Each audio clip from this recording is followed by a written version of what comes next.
but I'm not going to change my personality. Ain't nobody, they can't fire me. I make too much money to get fired. So they can't fire me. I can tell you, I also spoke to co-chairman of Disney, the boss, Jimmy Pitaro, who made it very, very clear we are taking this matter very seriously.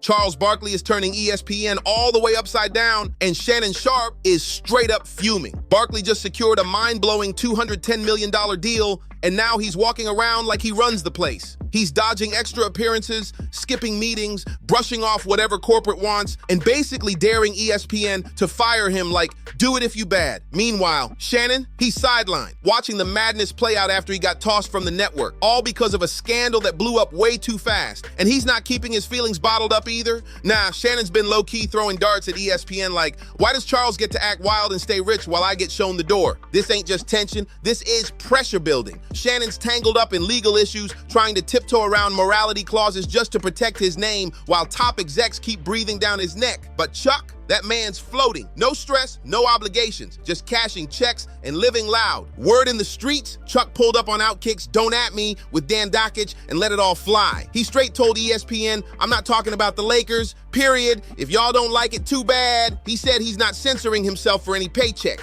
He'll speak what's real, no matter whose logo is on the mic. Two different radio national shows. And I said, I don't want to talk about LeBron James every freaking day, or Brett Favre or Aaron Rodgers or all the bullshit you got to talk about. I don't want to do that every day. Now you're going to ESPN, and you've been critical of ESPN, particularly their coverage of the Lakers. What are your thoughts as this is your last season heading over?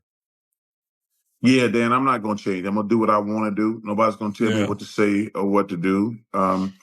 I thought I get upset. They're like the Lakers are contenders. I'm like, no, they're not. No, they're not contenders.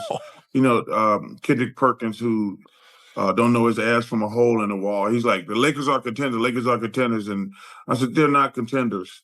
ESPN can deal with it or watch him walk out with no regrets. So now the real question is, what's the deal behind closed doors? Why is Barkley untouchable while Shannon gets the boot? There's definitely something weird going on in them ESPN offices. See, most folks in Chuck's position would stay quiet, smile for the cameras, and do whatever it takes to keep that comfy job, but not Barkley. He knows ESPN can't afford to lose him, not with the ratings he pulls. He's in a league of his own, and he's making it crystal clear. He plays by his rules now. Chuck ain't whispering, he's shouting it from the rooftops. They can't fire me. I make too much money to get fired. Then he doubled down with, if they do fire me, they got to pay me for 7 years anyway. And I'm planning to quit way before that. Barkley has reportedly agreed to a 10-year deal with TNT that's estimated to be worth over $100 million. Let's be honest, Barkley is arguably one of the most popular sports studio analysts out there, and he's in a landscape where salaries for sportscasters have just changed dramatically over the years. And if TNT were to let him go, it'd just be terrible. Just terrible.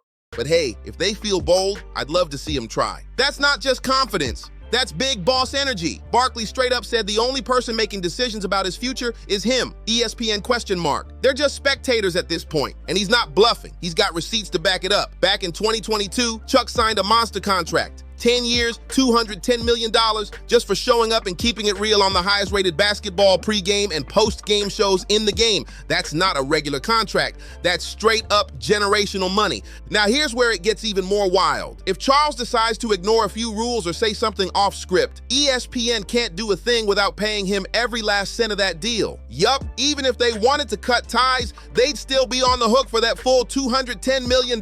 That's checkmate. And Chuck's sitting back like, go ahead, make a move. To stir the pot even more, Barkley already said he's not grinding it out into his old age. He's not chasing TV fame or trying to hang on like some of the others. When he's done, he's done. Clocking in and clocking out on his own schedule. No begging, no explaining. The only decision we've been making is how long I'm on work. And I've been going back and forth with TNT for the last 2 months, whether I'm gonna work 2 years or 3 years. But if I really wanted to, I could stay for 7 years, which there's no chance of that happening. Zero. Earlier this year on NBA TV, he had everybody shook when he dropped a bombshell that left the whole room in silence. I ain't going nowhere other than TNT, but I have made the decision myself that no matter what happens, next year is going to be my last year on television. But for me personally, I wanted you guys to hear from me because I'm not doing any more interviews. Don't y'all be calling me. Nobody calling me. I'm not talking about this again, but I want to tell my NBA and NBA TV and TNT family that I'm not going to another network, but I'm going to pass the baton to either Jamal Crawford or Vince Carter or you, Steve.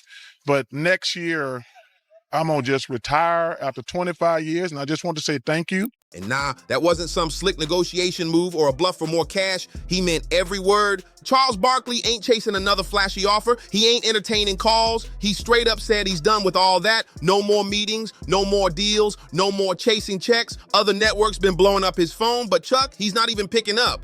You know, there's been a lot of noise around our network the last few months. And I just want to say, I've talked to all the other networks, but I ain't going nowhere.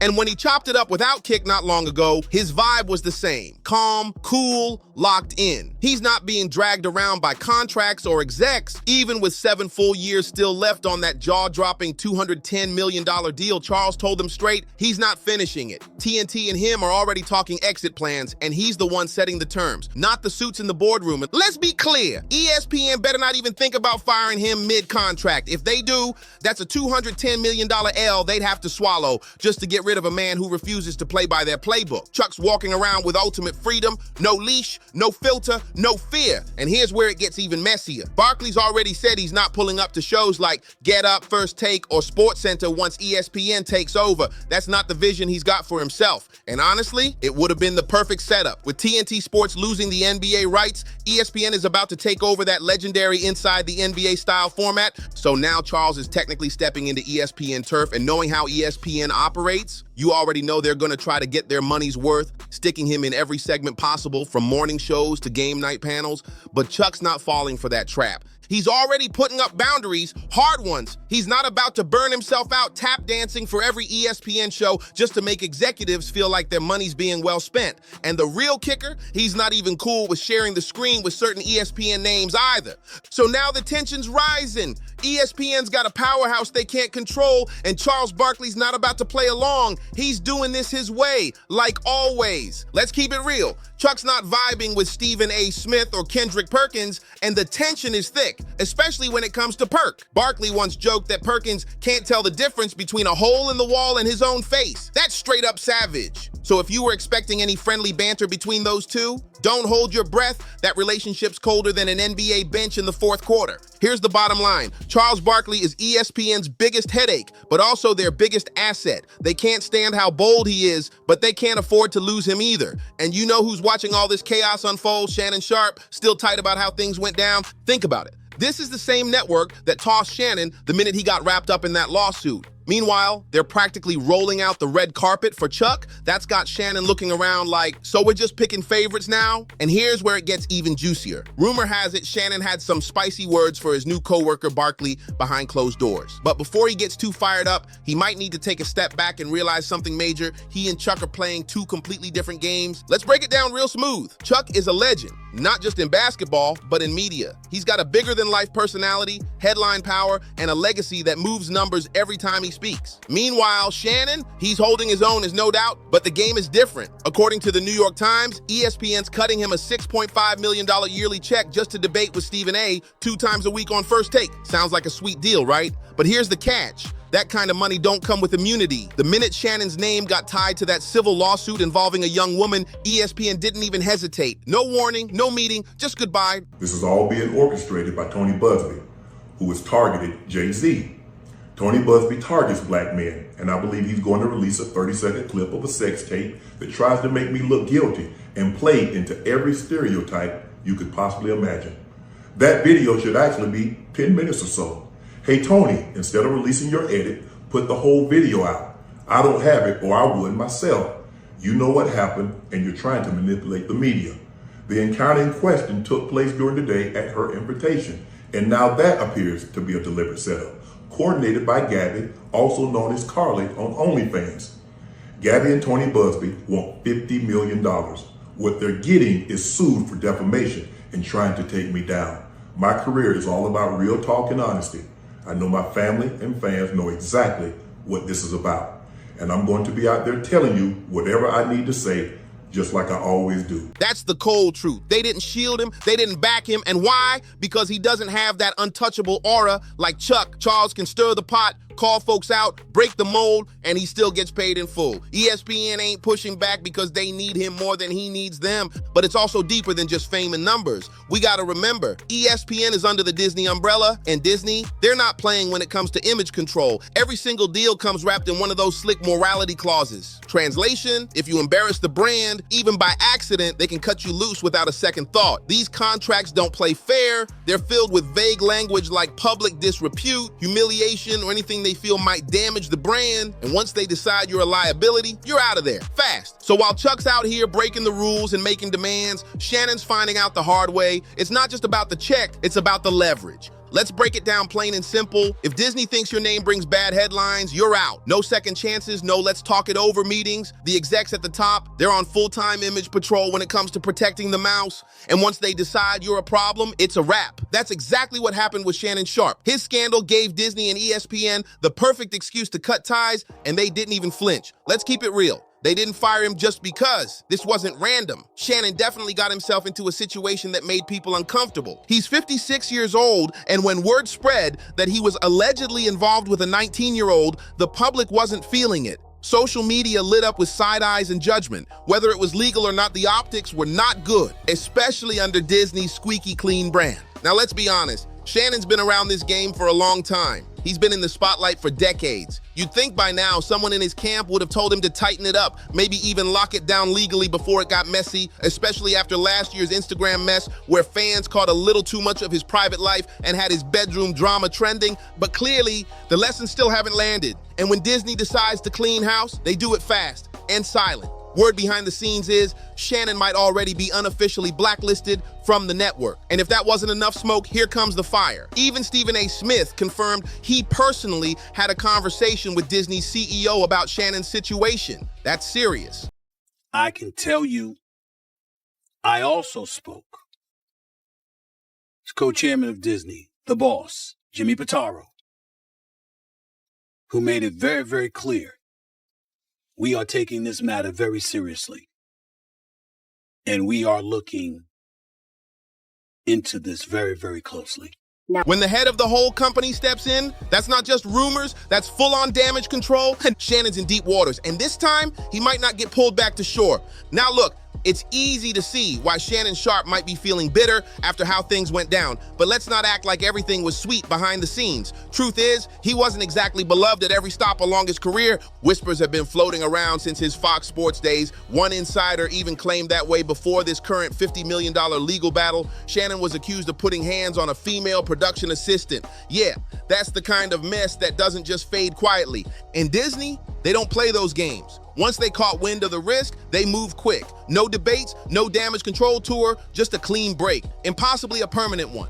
Now here's where it gets even messier. The alleged incident happened while Shannon was still co-hosting Undisputed on Fox Sports sometime between 2016 and 2023. But guess what? He didn't get fired. There was no major fallout, no public investigation. Instead, Fox quietly settled with the accuser. Insiders say the payout hit several $100,000, no court drama, no headlines, just a private check and a private exit. Of course, Shannon's reps were quick to shut the whole thing down. They denied anything extreme took place and called it nothing more than light physical interaction in a playful context. According to their official statement, there was never any choking or anything aggressive, and they basically said, if you want more info, go ask Fox. But let's be real, the public wasn't buying that corporate cleanup speech. What really caught people off guard was the fact that Fox didn't cut him loose right away. Let's be honest, for anybody else, something like that would have meant immediate termination. No second chances, but this is Hollywood media, where rules bend for the right ratings. Fast forward to Disney and ESPN, they could have stood by Shannon when his newest legal mess surfaced. They had the option. But doing that, the backlash would have been nuclear. Social media would have exploded. Sponsors? Gone. The entire ESPN brand could have taken a hit, and not everyone stayed quiet about it either. Sage Steele, a former Sports Center anchor, came out swinging. She hit up X, Twitter, and called the network out for how they pick and choose who gets protected. She reposted a comment about ESPN pushing out women with conservative views and dropped a bomb. There's a long list of examples where ESPN or Disney considers having conservative viewpoints a much greater offense than questionable character. Woo! That one post had the whole timeline talking because she said what a lot of folks were already whispering behind the scenes. Some people get tossed for their opinions, others stay employed even with red flags all over their name. The system's clearly got its own twisted rules. And just when things couldn't get more tense, Ashley Brewer-Kaminsky, another former ESPN voice, stepped in with her own experience. She jumped into the convo, backing up Sage and adding more heat to the fire. It's not just about Shannon anymore. This opened the floodgates. Now even former insiders are calling ESPN out for playing favorites, burying real issues, and protecting certain names while throwing others out like they're disposable. And Shannon, his name just keeps popping up in the wrong conversations. That's not a good sign, especially in an industry where image is everything. Ashley Brewer-Kaminsky didn't hold back either. She posted, "Never forget when I got chewed out by my boss for posting a pic of a Republican congressman and a UFC fighter on my Instagram story at the McGregor fight. LOL. That post hit hard. Why? Because it exposed just how tight the grip really is over at ESPN, especially when it comes to politics. The network might not say it out loud, but the rule is clear. Stay neutral or stay quiet, period." And then there's Sage Steele again. Remember, she was suspended just for speaking out against ESPN's COVID vaccine policy. That's right, not a scandal, not a lawsuit, just a personal opinion about a company mandate. And boom, they benched her. Now look at that side by side with Shannon's situation. Sage voiced her thoughts and got sidelined. Shannon got tied up in a legal storm involving a 19-year-old, and people expected him to be untouchable. Nah, if Disney had gone out of their way to protect him, the floodgates would have opened wide. Former employees like Sage and Ashley, they were already letting off warning shots. But if ESPN had tried to shield Shannon, you better believe lawsuits and public callouts would have come pouring in. That's not heat Disney was willing to take. From a pure business standpoint, cutting Shannon loose was the safest move. The man brought baggage, controversy, and headlines that could mess up their polished image. Meanwhile, Charles Barkley, whole different vibe. Sure, he pushes buttons, threatening to retire early, refusing to show up where they want him, but he's not in legal messes or PR disasters. Chuck's unpredictable, but he's not toxic. Shannon, unfortunately, he turned into a high-risk situation ESPN couldn't ignore. That's the line that separates them.